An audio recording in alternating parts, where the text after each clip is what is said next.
libre para elegir.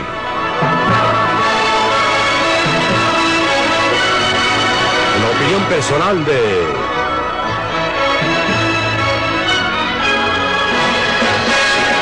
Milton Friedman.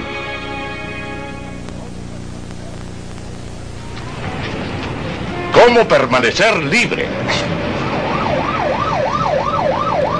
Cada día, cientos de personas acuden al Capitolio en Washington, D.C., atraídos solamente por el poder. Son comités de acción política que son incapaces de decidir. Algunas cartas, alguna correspondencia de los electores. Ese poder se ha acumulado aquí durante los últimos 50 años en la sede del gobierno del país más poderoso del Este es mundo. Bill Hendricks de mi personal. ¿Cómo está? Mucho gusto en conocerlo. ¿Cómo está? ¿De qué está hablando? Creo que está hablando de pistolas. ¿No le parece a usted que es peligroso? Hola, este es Warren Richardson. Oh, Mary, sí. ¿En qué estás pensando? Warren Richardson se gana la vida sabiendo quién tiene poder e influencia para intercambiar. Sí, muy bien. Estaré aquí esperándolo. Es un miembro del Cabildo. Gracias, adiós. La posición oficial del gobierno sobre este proyecto de ley es, sin embargo, que su consideración sería prematura en este momento, en vista de que los... Trata con gente como esta, miembros del Comité de Agricultura de la Cámara. Ellos crean algunas de las leyes y reglamentos que, entre otras cosas, controlan el alimento que comemos. Son elegidos funcionarios, los que tienen poder para gastar millones de dólares de nuestro dinero en impuestos. Incluye toda la página 2 y el total de la 3. A mucha gente le gustaría poner sus manos en ese dinero. Ese es el tipo de materia que nunca debe aparecer en los libros de estatutos y creo que cualquiera que haya participado en el Comité de Justicia lo sabe.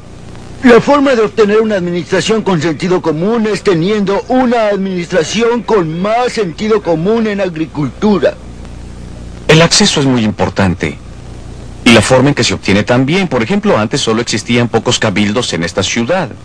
Y ahora registramos hasta 15,000 cabilderos, más el personal subsidiario, secretarias, recepcionistas y dactilógrafas. Y también la investigación correspondiente. Están llamando a todas las firmas legales imaginables. Así pues, existe una tremenda base de apoyo allá para los esfuerzos del cabildo. No demora mucho tiempo en darse cuenta que la concentración del poder en manos de unas pocas personas, sin importar cuán bien intencionadas, es una amenaza real a la libertad del individuo. Por supuesto que Warren Richardson no lo considera así. A través de los años, ha trabajado con éxito para algunos grupos con intereses especiales en energía, medio ambiente, salarios y precios. Hoy día, está alegando el caso de otro interés especial, el Comité de Acción Nacional de la Reforma de la Ley Laboral, tratando de mover las influencias hacia su punto de vista. Eso es tirar las cosas por sobre la borda. Eso es ir demasiado lejos. Casi no existe un momento en que los corredores de los edificios de oficinas del Congreso no estén llenos de gente que espera su oportunidad para ver e influenciar al hombre elegido en el centro del poder. En esa legislación, para fondos de las comunidades por 50,000 y menos, las metas de la ley existente y ciertos requisitos documentales estatuidos a menudo son poco realistas para las comunidades más pequeñas. Los acuerdos logrados aquí nos afectan a todos, y a veces en forma que desaprobamos. Pero no culpen a la gente que adopta los acuerdos. Solo están buscando su propio interés, que puede ser tan pequeño como ganarse $1 o tan amplio como tratar de reformar al mundo. Nosotros, los ciudadanos, tenemos la culpa porque hemos entregado tanto de nuestras vidas, de nuestras decisiones personales al gobierno, y ahora descubrimos que el gobierno en realidad limita severamente nuestra libertad.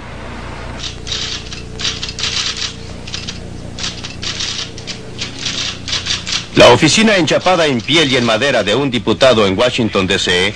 es la meca para aquellos que tratan de obtener influencia detrás de la escena.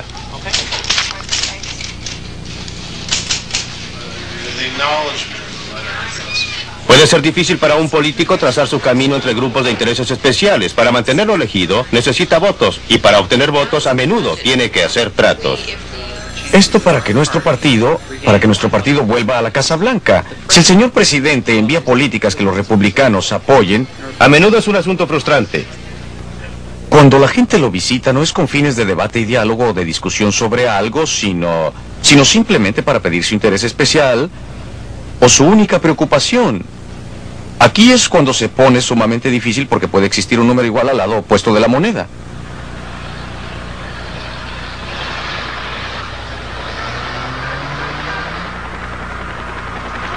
Siempre que vengo a Washington, me impresiona nuevamente ver cuánto poder está concentrado en esta ciudad. Pero debemos comprender el carácter de ese poder. No es un poder monolítico en unas cuantas manos, como sucede en países como la Unión Soviética o la China Roja. Está fragmentado en muchos pedacitos y piezas, y cada grupo especial alrededor de la nación está tratando de coger los pedazos y piezas que pueda. El resultado es que no hay punto de discusión en que no se encuentra el gobierno a ambos lados. Por ejemplo, en uno de estos edificios sólidos, diseminados a través de toda esta ciudad, llenos hasta reventar de empleados gubernamentales, que algunos están sentados tratando de idear cómo gastar nuestro dinero para desalentarnos de fumar cigarrillos. En otro de estos edificios sólidos, quizá no muy lejos del primero, algunos otros empleados igualmente dedicados, igualmente trabajadores, están tratando de idear la forma de gastar nuestro dinero para subsidiar a los agricultores a que cultiven tabaco. En un edificio están estudiando cómo mantener los precios bajos, en otro edificio tienen planes para subir los precios que reciben los agricultores o los precios de las importaciones o impedir la entrada de productos baratos. Establecimos un enorme departamento de energía con 20,000 empleados para alentarnos a ahorrar energía. Establecimos un enorme departamento de protección ambiental para idear maneras de tener aire más limpio que involucra usar más energía. Ahora que muchos de estos efectos se cancelan entre sí. Pero esto no quiere decir que estos programas no hagan mucho mal y no hay cosas muy malas a su respecto. De una cosa pueden estar seguros: los costos no se cancelan entre sí, se suman. Cada uno de estos programas gasta más dinero de nuestros bolsillos, del que podríamos usar para comprar bienes y servicios para cubrir nuestras distintas necesidades. Todos estos programas usan a gente muy capaz y muy hábil también, que podrían estar haciendo cosas productivas.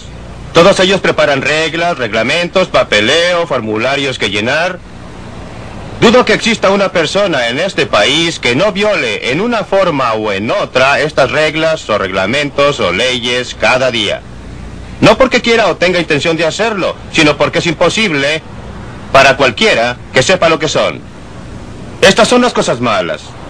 Pero también hay algo bueno en esta fragmentación del poder, y es que nos permite hacer algo al respecto. Si el poder estuviera realmente concentrado en unas pocas manos monolíticas, sería imposible reformar el sistema. Pero como está fragmentado, como está dividido, podemos observar cuánto derroche existe. Podemos ver cuán ineficiente es y cómo la mano izquierda pocas veces sabe lo que está haciendo la derecha. Pero no siempre fue así.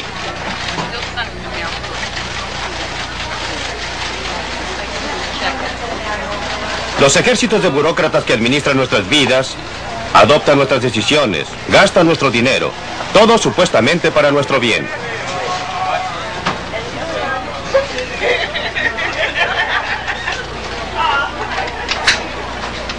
Nuestra nación fue creada con algo fundamentalmente distinto en mente.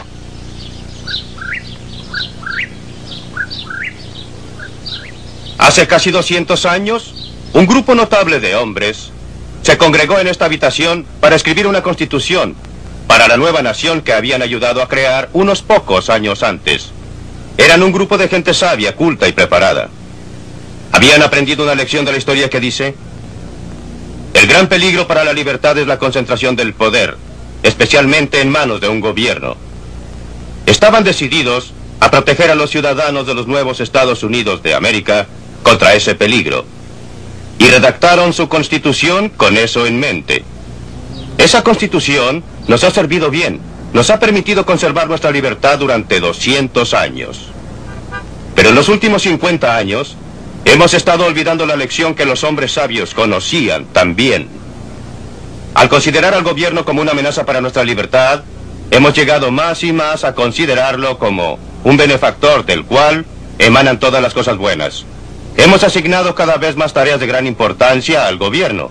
Le hemos entregado una fracción cada vez mayor de nuestra renta para que la gaste por nuestra cuenta. Y todos pueden ver los resultados. Son desilusionantes. Las grandes expectativas no se han logrado. Y nuestras libertades han sufrido en el proceso.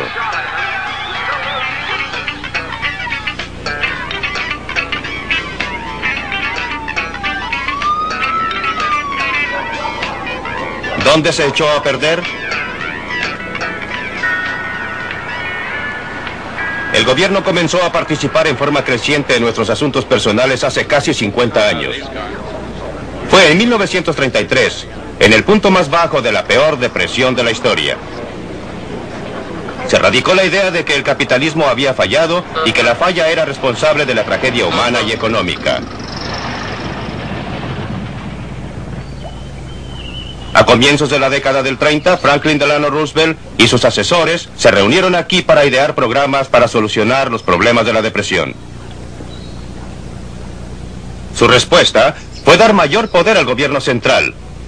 De ese comienzo hemos llegado hoy día al estado de benefactor.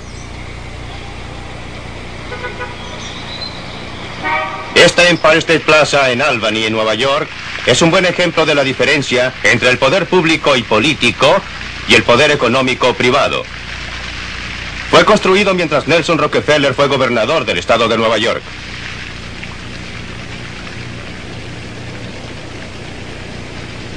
La familia Rockefeller ha gastado millones de su dinero privado en buenas causas. Ha dotado a universidades como la mía en la Universidad de Chicago. Ha financiado investigaciones médicas. Ha reconstruido Williamsburg.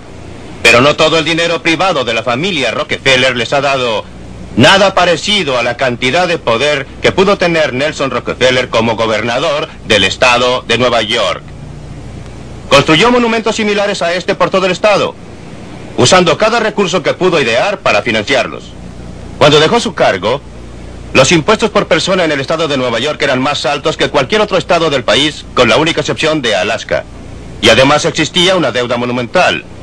Tanto así que su sucesor, quien tenía la reputación como diputado demócrata de ser un gran gastador, tuvo que usar en su discurso inaugural prédicas para las virtudes de la austeridad y para decir que había concluido el tiempo de vino y rosas.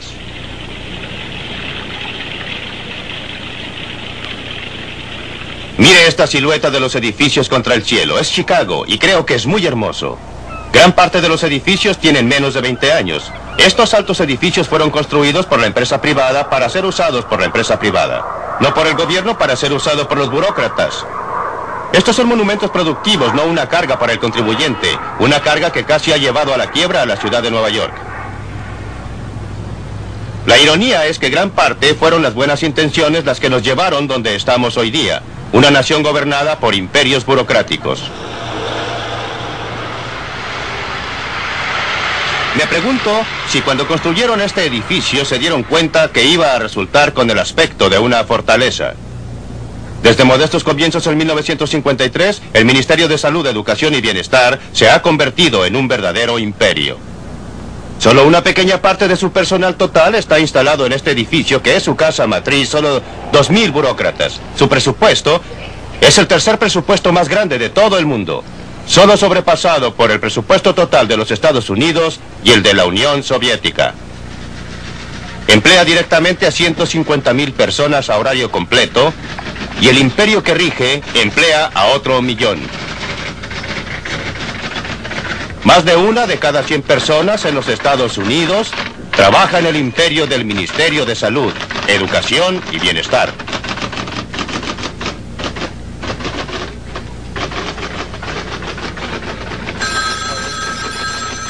Como hemos visto en esta serie de películas, el Ministerio de Salud, Educación y Bienestar está gastando grandes cantidades de nuestro dinero cada año en salud.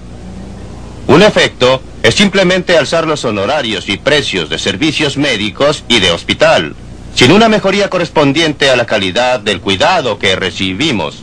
Está controlando más y más el alimento y drogas que compramos, desalentando en el proceso el desarrollo e impidiendo la comercialización de nuevas drogas que podrían estar salvando muchas decenas de miles de vidas al año.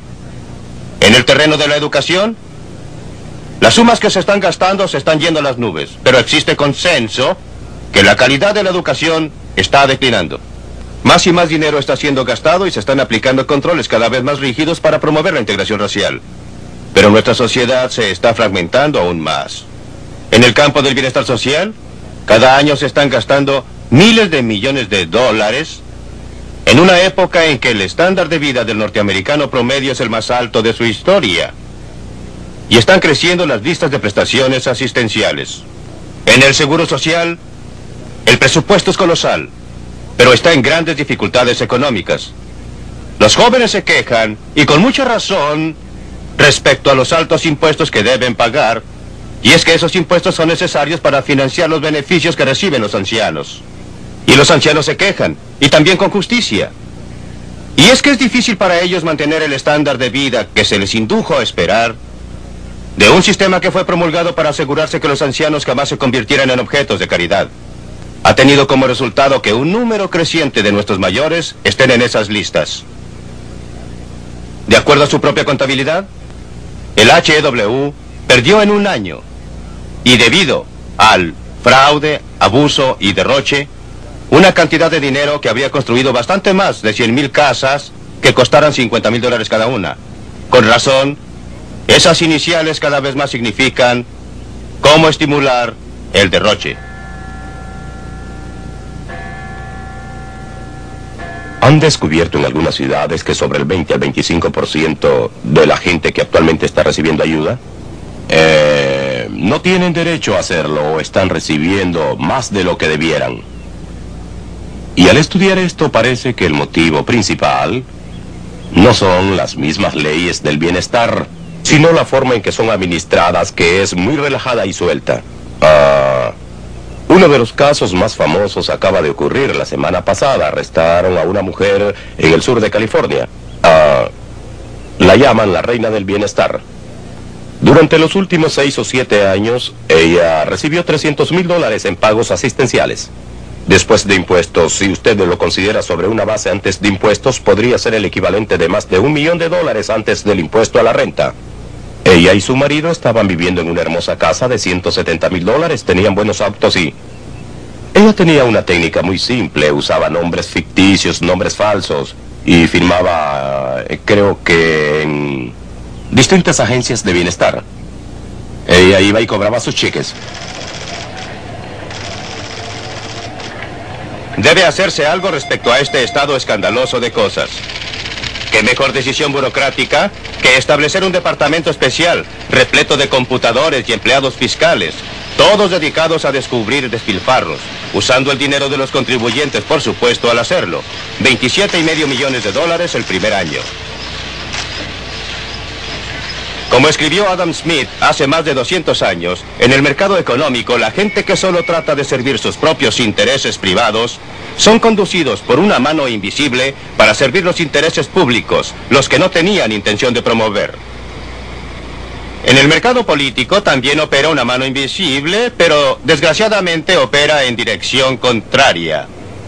La gente que solo quiere servir a los intereses públicos son llevados por una mano invisible a servir los intereses privados que no tenían intención de promover. La razón es simple. Como hemos visto, en un caso tras otro, el interés general está desparramado entre millones y millones de personas. El interés especial está concentrado. Cuando los reformadores logran que una medida sea aprobada, siguen con otra cruzada, sin dejar a nadie atrás que proteja el interés del público. Pero en realidad dejan atrás algún dinero y algún poder. Y los intereses especiales que se benefician de ese dinero y ese poder rápidamente los ganan a expensas de la mayoría del resto. Pero ahora, después de 50 años de experiencia, es obvio que no importa en realidad quién viva en esa casa. El gobierno continuará creciendo mientras el resto de nosotros crea que la forma de solucionar nuestros problemas es entregándolos al gobierno.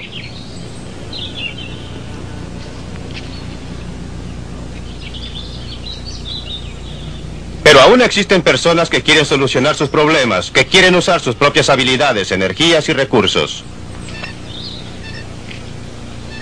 Encontramos una persona así aquí en el sur de California.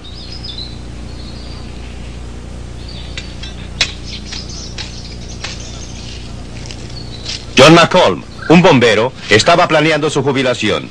Decidió realizar la ambición de su vida. Construiría su propio hogar con sus propias manos. Compró un sitio con una vista magnífica, despejó el terreno y se dio cuenta que era el primer hombre que jamás había cultivado esta tierra. Lo hizo sentirse bien. Trajo una casa rodante al borde de su sitio y se trasladó con su esposa a vivir ahí mientras trabajaban en la casa.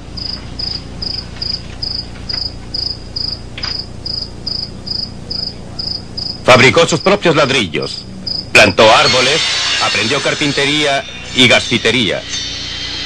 Todo iba bien cuando un día un funcionario local llegó con una advertencia. Estaba muy bien que edificara una casa, dijo, pero era en contra de los reglamentos vivir más tiempo en la casa rodante. Los Macomb se sintieron agraviados, opinaron que las reglas eran burocráticas y disparatadas. Decidieron dejar la casa rodante exactamente donde estaba y desafiar a las autoridades.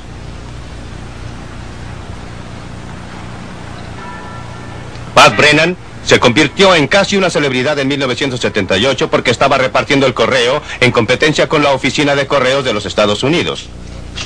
Con su marido se instalaron en un subterráneo en Rochester, Nueva York. Pronto empezaron a progresar. Cobraban menos que el correo y garantizaban la entrega de los paquetes y cartas el mismo día en el centro de Rochester. No hay duda ahora que estaban violando la ley de ese momento. La Oficina de Correos los demandó.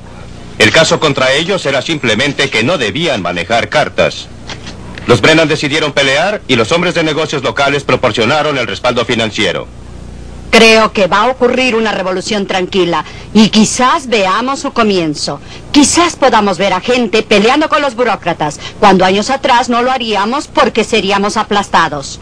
Ahora, con la revolución de impuestos y lo que estamos haciendo, la gente está decidiendo que sus destinos les pertenecen y no a alguien en Washington que no se interesa por ellos. Así pues, no es cuestión de anarquía. Es una cosa que la gente está analizando el poder de los burócratas y lo está rechazando.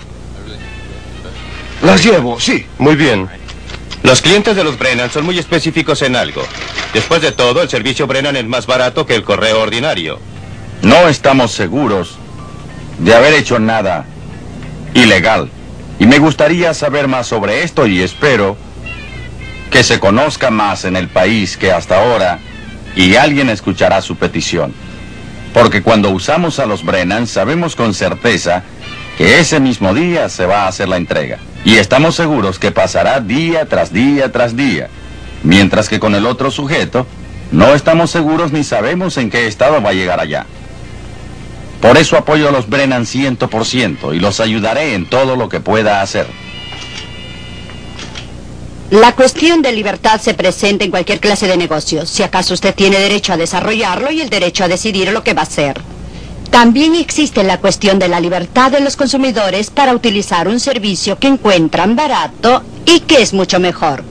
Según el gobierno federal y el cuerpo de leyes Private Express Statutes, no tengo libertad para iniciar un negocio y el consumidor no tiene libertad para usarlo. Lo que parece muy extraño en una nación como esta, que el contexto total está basado en la libertad y la libre empresa. La Oficina de Correos ganó el caso. Llegó hasta la Suprema Corte del Estado y los Brennan fueron clausurados. No pudieron continuar con el negocio de repartir correspondencia.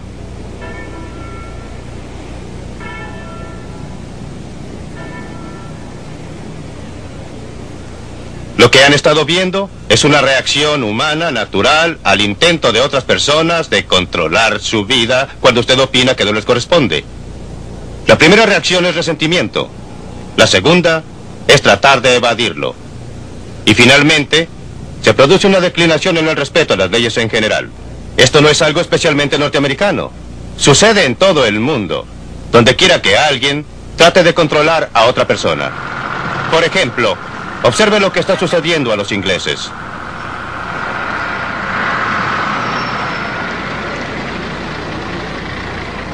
Durante la mayor parte del siglo pasado, Inglaterra era conocida a través del mundo por el respeto que tenían sus ciudadanos por la ley, pero ya no ocurre. Creo que es perfectamente justo decir que en los últimos 10 a 15 años nos hemos convertido en una nación de mentirosos. ¿Que cómo lo hacemos? En una variedad colosal de formas. Déjeme darle a usted un ejemplo. Tomemos un pequeño almacenista en un área rural con muy poco movimiento. ¿Cómo gana dinero? Descubrió que al comprar a través de mayoristas regulares, él siempre tiene que usar facturas. Pero si va y paga al contado y compra sus mercaderías allí, entonces la utilidad que obtenga sobre esas mercaderías no estará sujeta a impuesto porque los inspectores de impuestos simplemente no saben qué tiene la mercadería. Consideremos el extremo superior. Si observa a un director de compañía, existen toda clase de maneras en que pueden hacerlo. Compran sus alimentos a través de la compañía, toman sus vacaciones por cuenta de la compañía, registran a sus esposas como directores de la compañía aunque jamás visiten la fábrica, construyen sus casas a costa de la compañía por el ardid muy simple de construir la fábrica al mismo tiempo que sus casas. Sucede a través de todos los niveles. La persona ordinaria que hace trabajos ordinarios o la persona que hace trabajos muy serviles hasta el extremo superior. Hombres de negocios, políticos altos, miembros del gabinete, miembros del Senado, todos lo hacen. Creo que casi todos creen actualmente que el sistema es básicamente injusto. Y todos tratan de evadir el sistema tributario. Una vez que esto ocurre, y una vez que existe un consenso de que un sistema tributario es injusto, el país en efecto se convierte en una especie de conspiración.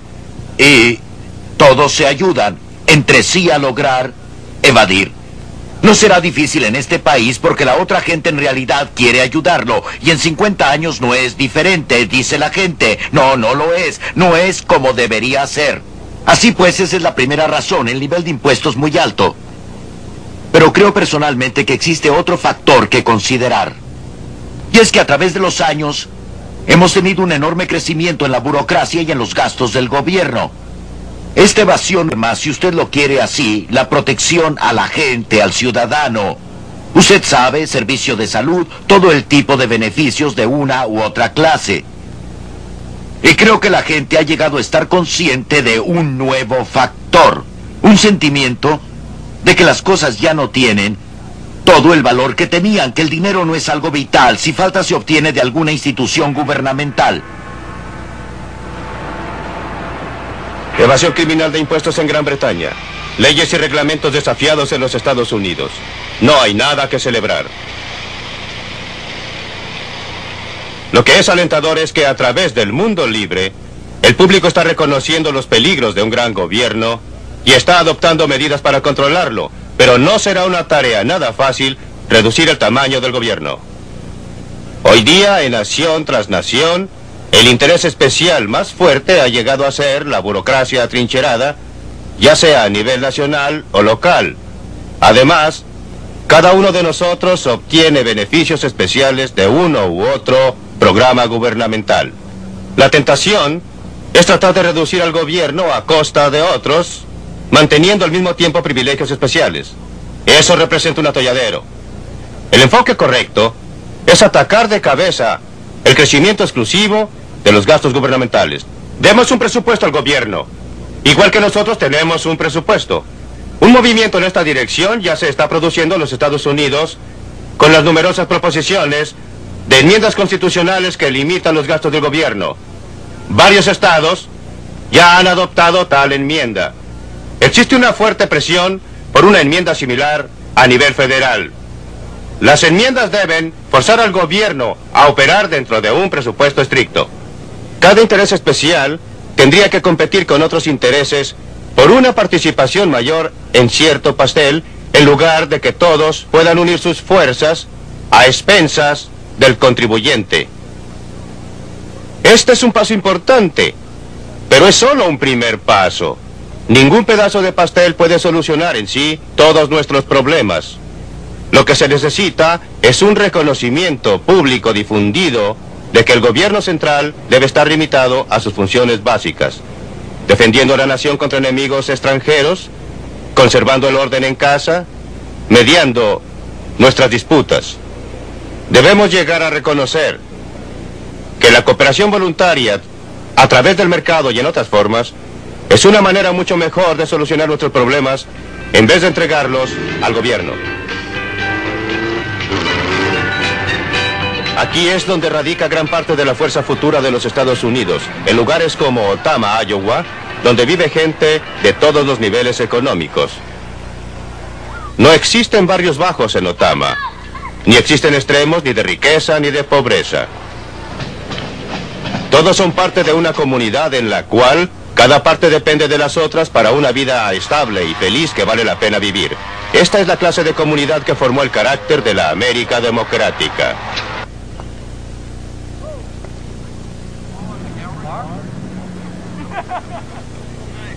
Comenzamos esta serie enfatizando dos ideas. La idea de la libertad humana en la forma en que está indicada en la Declaración de Independencia de Jefferson y la idea de libertad económica en la forma expresada en la riqueza de las naciones de Adam Smith. Estas dos ideas, operando conjuntamente, lograron su mayor fruición aquí, en el corazón de América. Pero el carácter básico de la sociedad que crearon ha estado cambiando como resultado del nacimiento de otro juego de ideas.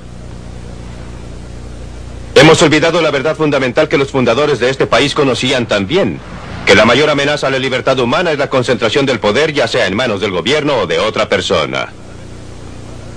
A través del mundo occidental, más y más de nosotros estamos reconociendo los peligros de una gran sociedad sobregobernada, pero se requerirá más que un reconocimiento del peligro. La libertad no es el estado natural de la humanidad, es un logro extraordinario y maravilloso. Necesitará la comprensión de lo que es la libertad y de dónde vienen los peligros a la libertad. Se necesitará valentía para actuar de acuerdo a este entendimiento, porque si no solo, vamos a conservar las libertades que tenemos y para realizar el potencial total de una sociedad verdaderamente libre. Universidad de Chicago, otoño de 1979. Milton, a través de toda su discusión, usted enfatiza dos cosas. Las teorías de Adam Smith sobre el mercado libre y Thomas Jefferson sobre el poder central. Algo que me preocupó un poco en su discusión fue que me pareció que usted se asemejaba algo a la forma en que los psicoanalistas hablaban de Freud. Que aunque usted cree que ellos nos dieron la palabra y aunque han transcurrido 200 años desde entonces, sigue siendo palabra. Las circunstancias no han cambiado su significado en modo alguno. ¿Es usted tan rígido en sus ideas? Existe una gran diferencia entre principios y la aplicación de los principios. La aplicación de un principio tiene que tomar en cuenta las circunstancias, pero los principios que explican cómo opera un automóvil, esos no son diferentes de los principios que explican cómo operaba un coche tirado por un caballo o cómo operaba un arco y sus flechas. Los principios que Adam Smith enunció, la filosofía enunciada por Thomas Jefferson, son tan válidas hoy como lo eran entonces, pero las circunstancias son diferentes y por consiguiente la aplicación en muchos casos es diferente. En adición, ha habido una gran cantidad de trabajo y estudio y actividad de eruditos. Desde entonces sabemos mucho más de la forma en que opera la economía de lo que sabía Adam Smith. Así que él estaba equivocado en muchos detalles individuales de su teoría, pero no en su visión general, en su concepción de lo que ocurriría. Y sin ningún organismo central que lo planificara, millones de personas podían coordinar sus actividades en una forma que era mutuamente beneficiosa para todos. Ese concepto central es igualmente válido hoy, como lo fue entonces, y en realidad tenemos más razón de confiar en él ahora que antes, pues nosotros tenemos 200 años más de experiencia para observar cómo opera. Correcto. Volvamos a Jefferson. Usted dice, reduzca las funciones del gobierno central a las funciones básicas propugnadas por Jefferson. ¿Cuáles eran? Defensa contra los enemigos extranjeros, preservar el orden en casa y mediar en nuestras disputas. Pues bien, ¿cree que podemos hacerlo en el mundo complicado y complejo en que vivimos hoy día sin crear problemas serios? ¿Qué le parece que miremos las actividades del gobierno en nuestro complejo mundo actual y preguntemos hasta qué punto se ha debido el crecimiento del gobierno a esas complejidades? La respuesta es muy poco en realidad. ¿En qué área ha crecido el gobierno más rápidamente? En obtener dinero de algunas personas y darlo a otras. El área de transferencia. El HEW, un presupuesto 1,5 veces el presupuesto total de defensa. En esa área es donde ha crecido el gobierno. En esa área es donde ha entrado la tecnología.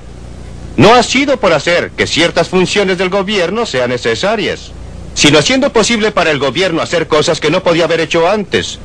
Sin computadores modernos, sin métodos modernos de comunicación y transporte, sería totalmente imposible administrar la clase de gran gobierno que tenemos ahora. Por eso diría que la relación entre tecnología y gobierno ha sido que la tecnología ha hecho posible al gran gobierno en muchas áreas, pero no lo ha necesitado. Yo creo que usted culpó al gobierno por la gran depresión que sufrimos desde el año de 1929 al año de 1933. Y claro que usted culpó a Franklin Delano Roosevelt de todo, pero la mayoría de la gente considera que él salvó nuestra economía libre del desastre. En vista de la catástrofe de la Gran Depresión, no tengo ninguna duda que medidas gubernamentales de emergencia eran necesarias. El gobierno había creado un caos. No el gobierno de FDR, sino el gobierno que lo precedió, aunque en realidad fue principalmente el sistema de la Reserva Federal, que en realidad no estaba sujeto a elección. Pero cuando FDR actuó, hizo dos cosas muy diferentes. Lo más importante, ¿había el gobierno creado un caos por lo que hizo o por lo que no hizo? Por lo que hizo, por sus políticas monetarias que forzaron y produjeron una fuerte declinación de la cantidad total de dinero. Existía un mal manejo del aparato monetario. Si no hubiera existido el sistema federal de reserva, en mi opinión, no habría existido una gran depresión entonces. Pero la depresión había ocurrido, y fue una catástrofe de una clase casi inimaginable. No culpo en absoluto, y por el contrario, alabo a Roosevelt por algunas de las medidas que adoptó. Obviamente no eran las mejores, pero eran medidas de emergencia. Tenía una emergencia y tenía que enfrentarla. Y las medidas de emergencia, tales como el programa de ayuda, aún el WPA, que fue un programa para crear trabajo, sirvieron funciones muy importantes. Él también desempeñó una función muy importante al darle a la gente confianza en sí misma. Su gran discurso sobre lo único que tenemos que temer es al miedo fue ciertamente un elemento muy importante para devolver la confianza al público en general. Pero él fue mucho más allá. También comenzó a cambiar, bajo la presión pública, la clase de sistema de gobierno que teníamos. Si vamos más allá de las medidas de emergencia, las que él consideró como medidas de reforma, cosas como NRA y AAA declaradas inconstitucionales, luego al sistema del seguro social, Ahora consideremos el sistema de seguridad social. La gente lo quería esa protección, estaban asustados, deseaban ayuda. No. Usted dijo presión. ¿Presión de quién? Presión de la gente que estaba expresando lo que ellos creían que debían tener. ¿No existía una demanda pública amplia por programas de seguridad social? La demanda por... Ninguna demanda por prestaciones asistenciales con 13 millones de personas. Yo estaba separando las medidas de emergencia de las medidas permanentes. El Seguro Social en los primeros 10 años de su existencia no ayudó a casi nadie, solo obtuvo dinero. Muy pocas personas tenían derecho a los beneficios. No era una medida de emergencia, era una medida a largo plazo. Y tenía que venderse al público norteamericano, principalmente por el grupo de reformadores, intelectuales, agencias, la gente asociada con el FDR. La seguridad social es uno de los programas más engañosos. Ha sido vendido como un programa de seguro y no es un programa de seguro. Es un programa que combina un mal impuesto, un impuesto sin intereses sobre los salarios hasta un máximo, pero es un sistema muy injusto y desigual para conceder beneficios bajo el cual algunas personas obtienen mucho y algunas personas poco. De modo que el seguro social... ¿Usted aboliría ahora la seguridad social? Yo no rechazaría ninguno de los compromisos que ha tomado el gobierno actual, pero ciertamente reformaría el seguro social en forma tal que terminaría con su eliminación final. Usted no tiene miedo entonces del mercado libre bajo ninguna circunstancia. Cuando la cooperación que usted considera necesaria, que usted cree que ésta siempre llega y no llega. Cuando la competencia llega a ser tan fuerte que se convierte frecuentemente en corrupta y que se convierte esta en estúpida. Considere, por ejemplo, lo que está sucediendo en el mercado actual. Los conglomerados se están apoderando de toda clase de... Suponga que vivimos en un hotel que es administrado por un conglomerado. ¿Por qué debe la ITT Por ejemplo, administrar un hotel. ¿Y cómo va usted a evitarlo?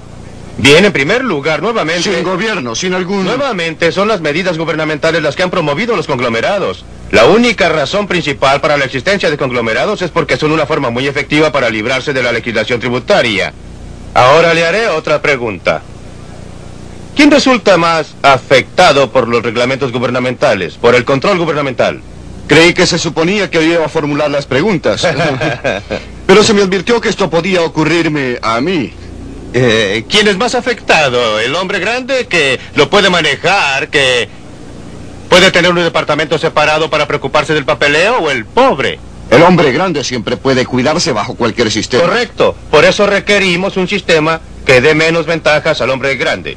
Y así el sistema bajo el cual puede lograr que el gobierno lo ayude le da la mayor ventaja, no la menor. Usted dice que yo le tengo miedo a la codicia, a la falta de cooperación, claro. Siempre debemos comparar lo verdadero con lo verdadero. ¿Cuáles son las alternativas reales? Si observamos a la historia, si volvemos al siglo XIX, cuando todos siempre hablaban de la era en que el varón ladrón se paseaba por el país y subyugaba a los pobres bajo sus talones, ¿qué descubrimos?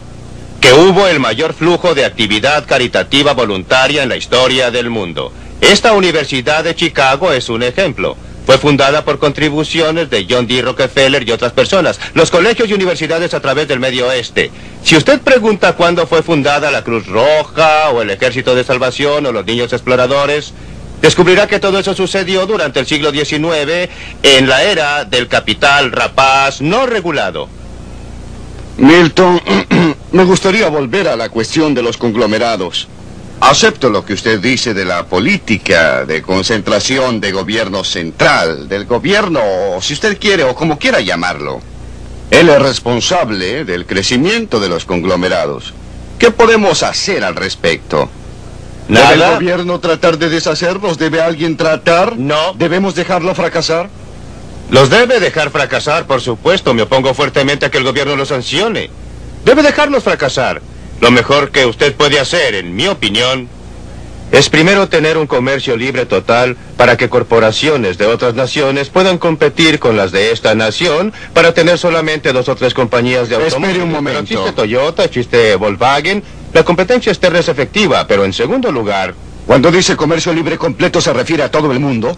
No, señor. Quiero decir que los Estados Unidos individualmente, unilateralmente, deben eliminar todas las barreras comerciales. Claro que estaríamos mejor si todos los países hicieran lo mismo. ¿Qué cree que ocurriría si lo hiciéramos? Creo que estaríamos mucho mejor y muchos otros seguirían nuestro ejemplo. Eso ocurrió en el siglo XIX cuando Gran Bretaña en 1846 eliminó unilateralmente todas las barreras comerciales. De modo que ¿No cree usted que este país sería inundado con bienes de todas clases de todo el mundo, quizás más baratos? ¿Qué haría la gente? gente? Mayor desempleo ¿Qué en harían este con país? su dinero la gente que nos vendió sus mercaderías? ¿Obtendrían dólares? ¿Y qué harían con los dólares? ¿Comerlos? Si ellos quieren mandarnos mercaderías a cambio de dólares, encantados de tenerlos. No es un problema siempre que tengamos un tipo de cambio libre, porque no podremos exportar sin importar, ni podemos importar sin exportar. No habría una reducción en el empleo. Lo que existiría sería una pauta de empleo diferente. Habría más empleo en industrias de exportación y menos empleo en las industrias que compiten con las importaciones. Pero volvamos a los consorcios por un momento. Quiero hacerle una clase distinta de pregunta. Los consorcios no me son muy atrayentes, preferiría muchas empresas pequeñas. Pero existe toda la diferencia en el mundo entre un consorcio privado y uno gubernamental. En general, el consorcio gubernamental le puede sacar dinero a usted sin que usted quiera dárselo. Usted y yo pagamos por Amtrak y por el déficit de correos, sin importar si usamos o no los servicios de Amtrak o del correo. Yo no pago a su consorcio a menos que arriende uno de sus departamentos. Obtengo algo por mi dinero. Con los malos que son los conglomerados privados, son menos malos que una de las alternativas. Supongamos que yo esté de acuerdo con casi todo lo que usted dice y que digo que sería maravilloso si empezamos todo lo que yo de digo, cero. sería un ser extraordinario. No dije que estoy de acuerdo, dije supongamos que estoy de acuerdo con el fin de discutir. No podemos comenzar de cero. ¿Cómo deshacemos lo que hemos hecho? Es lo más difícil. Usted, no yo. Ese es el problema más difícil y estoy de acuerdo en que es la cuestión real secreta. ¿Cómo vamos desde donde estamos a donde queremos ir? No podemos llegar allá de la noche a la mañana. No podemos llegar allá simplemente eliminando las cosas que no debían haber sido ejecutadas. Como en el caso de la seguridad social, la tenemos. Y tenemos que cumplir nuestras obligaciones. Por eso tenemos que desarrollar una serie de políticas que nos permitan movernos gradualmente de donde estamos a donde queremos estar. El primer paso y el más importante, en mi opinión, es dejar de movernos en dirección errónea. Milton, usted dijo que a través del mundo libre el público está reconociendo el peligro del gobierno grande y está adoptando medidas para controlarlo. Pero ¿cómo? Con el ejemplo de lo que la libertad ha logrado, ¿explica usted que los nuevos países que se han estado creando vayan todos camino a la dictadura? El clima intelectual de opinión tiene una enorme influencia en lo que sucede. Y la actitud popular intelectual en los países libres para los países pobres ha sido que tienen que tener un gobierno centralizado. Y eso ha servido a los intereses de pequeños grupos electos en esas naciones. En una nación atrasada tras otra, lo que ha sucedido es que han obtenido su libertad supuestamente del gobierno colonial. Un pequeño grupo selecto ha administrado el país para su propio beneficio y a costa de los pobres. Es una tragedia de nuestra era. Cambia el clima de opinión en los países principales. A medida que cambia el clima de opinión, a medida que la filosofía, la actitud, lo que está enseñando en las universidades sea diferente, usted verá que esos otros países atrasados lo seguirán. ¿Existe alguna evidencia en ese sentido? Si usted observa los países atrasados que están actuando en la mejor forma para ellos. Hay lugares como Hong Kong, como Singapur, como Taiwán, como Corea. No son países libres en nuestro sentido del término, no lo son. Pero ellos tienen muchos más elementos de libertad. Un ámbito mayor para la iniciativa individual que muchos de los otros países del mundo que han llegado más allá en dirección del control comunista centralizado. ¿Cómo? Singapur, por ejemplo, y Taiwán tienen una economía, como usted dice, muy libre. ¿Cómo permanecen libres sus economías y sus políticas cuando su libertad humana está reprimida? Y según entiendo, en muchos casos, severamente, no tienen las libertades que nosotros, de prensa, de religión. La libertad económica es una condición necesaria para toda libertad humana, pero no es una condición suficiente. Usted puede tener una economía que es libre en gran parte con grandes elementos de restricción. Por ejemplo, déjeme considerar la experiencia norteamericana antes de la Guerra Civil. Tenía una mezcla de una libre economía, en gran parte con un segmento de la población como esclavos en situación de servidumbre involuntaria. Pero aun cuando no se tiene una libertad política completa, en el caso de Singapur o Taiwán, los seres humanos son más libres que en esas sociedades en que tampoco existe la libertad económica. Si usted compara la situación de la gente en un lugar como Singapur con la situación de la gente en un lugar como China o como en Indonesia, usted verá que la libertad económica es un componente muy importante de la libertad total. No es algo diferente, no es algo separado. La libertad económica es parte de la libertad total y para la mayoría de la gente la más importante. La libertad no representa mucho para un hombre que se está muriendo de hambre. Y si una sociedad libre no lo ayuda, sería muy difícil para él permanecer libre por mucho tiempo. Por eso, la capacidad de una libertad libre para mejorar la situación de la persona común es muy necesaria condición para que permanezca libre, pero no es la razón fundamental porque quiere una sociedad libre, quiere una libre sociedad. Por los valores humanos y éticos y morales que usted enfatizó que pertenecen a la libertad. La libertad realmente permanece en su valor. Suponga que los valores morales signifiquen mucho para mí, pero no signifiquen nada para el hombre hambriento. Si él no ha tenido tiempo de pensar, no significa absolutamente nada para él. ¿Qué va a hacer usted? ¿Cree usted que significa algo para él? Yo creo que significa algo para ellos, por supuesto. Muchos hombres han muerto por sus valores morales y han colocado estos valores morales sobre la vida misma.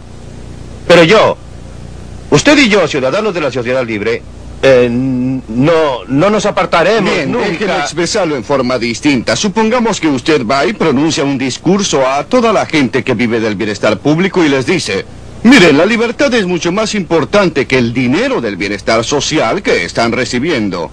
Existen conceptos éticos y espirituales al respecto. Hombres han muerto por esto. Supongamos que les dice eso y luego agrega: les vamos a quitar los pagos asistenciales. ¿Qué cree usted que ocurriría? Yo les diría algo distinto. Yo les diría... Me gustaría saber qué haría. Le diré lo que haría y lo que les diría. Les diría, los pagos asistenciales los están corrompiendo. Miren lo que les está sucediendo, lo que está sucediendo con sus hijos. Ustedes estarían mucho mejor en todo sentido. Pero supongamos que ellos le dicen, no estamos en absoluto de acuerdo. Sin esos pagos asistenciales estaríamos en una situación terrible. Se equivoca. No estarían en una situación terrible, pero comprendo sus sentimientos y no propongo retirarles la ayuda así, toda de inmediato. Creo que sería intolerable arrojar a los millones de personas que actualmente dependen de esos pagos a las calles. Debemos ir gradualmente. Por eso propuse el impuesto a la renta negativa como una medida de transición que nos permitirá ayudar a la gente que en realidad lo necesita. Sin tener al mismo tiempo la clase de caos que tenemos ahora cuando la mayoría de los beneficios van a la gente que no lo necesita, pero observen la forma en que el sistema de bienestar ha estado corrompiendo la verdadera esencia de nuestra sociedad. Hemos metido a la gente en una trampa que no han fabricado. No los culpo. Pero han sido metidos en una trampa donde se les induce a convertirse en cargas, a convertirse en niños. No a convertirse en seres humanos independientes. La virtud del deseo de la libertad es lo que la gente puede hacer con su libertad. La libertad no es un valor individual, es un valor social. Un Robinson Crusoe en una isla. Libertad es un concepto que no significa nada para él. Milton, ¿en qué situación está la libertad de esta nación hoy en día? Es una bolsa mezclada. En algunas áreas tenemos más libertad que la que jamás hemos tenido. En otras áreas nuestra libertad ha sido drásticamente reducida. Nuestra libertad para gastar el dinero que queramos ha sido reducida. Nuestra libertad para dedicarnos a la ocupación que queramos ha sido reducida. Nuestra libertad para iniciar diversos negocios ha sido reducida. Y estas restricciones a nuestras libertades económicas se han trasladado a restricciones a la libertad con que hablamos y conversamos.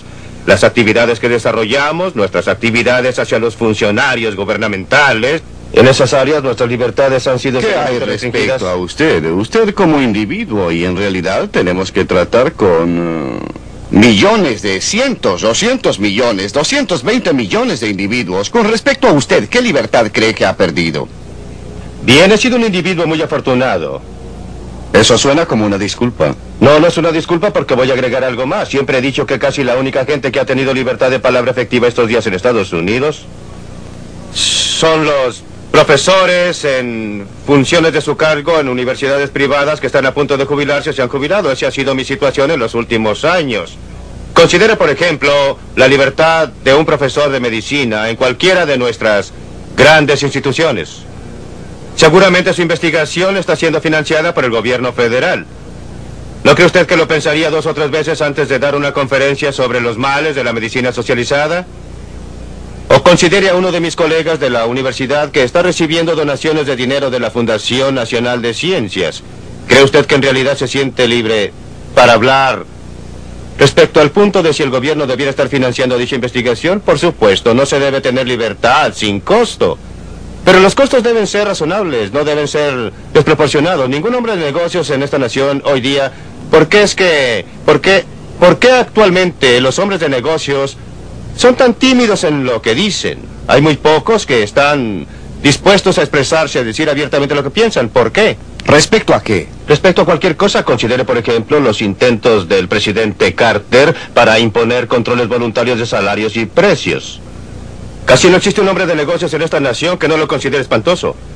Aproximadamente solo 2 o 3 hombres de negocios han tenido el valor de ponerse de pie y decir algo al respecto. Pero nuevamente, como digo, vaya donde mis colegas académicos. Muchos de ellos piensan como yo, que el gobierno está destinando demasiado dinero, que han existido demasiados subsidios de universidades y colegios estatales a lo largo de la línea. Sin embargo, pocos están dispuestos a hablar. Milton, ¿qué hay respecto a la generación que no conoce lo que es la libertad como usted la conoció? Y por consiguiente no le importa tanto lo que ha sucedido, da por sentado el estado actual de cosas. Creo que es un problema real y que estamos viviendo de nuestra herencia. Hemos heredado una filosofía y una serie de actitudes y tienden a erosionarse. La gente se acostumbra a lo que conoce. Existe una enorme tiranía del status quo y la mayoría de la gente, la mayor parte del tiempo, acepta las circunstancias que lo rodean. Existe un impulso humano natural hacia la libertad que siempre se ha expresado. Pero es más fuerte o más débil y creo que un gran peligro en continuar a lo largo del camino actual es que perderemos aún más de nuestra herencia, aún más de nuestros valores básicos, de nuestras creencias básicas de libertad, y protestaremos menos a medida que se nos quiten más y más libertades. El verdadero valor de la libertad es que proporciona diversidad, y a su vez la diversidad es la verdadera protección de la libertad. A la gente que le gusta vivir en las ciudades puede vivir en ellas. A la gente que le gusta la impersonalidad de una metrópolis puede vivir en una metrópolis. Tenemos lealtades para nuestras iglesias, nuestras universidades, nuestros colegios, nuestros clubes, nuestras ciudades, nuestros estados. Es esta diversidad, el hecho de que no se nos impone una conformidad monolítica, que es la fuente de protección de nuestra libertad y el fruto de la libertad. Es porque la libertad protege la diversidad, permite... Usted recordará la frase de Mao que dijo que iba a permitir que 100 flores florecieran. Por supuesto no lo hizo. Tan pronto como la gente habló y las flores florecieron, las cortó.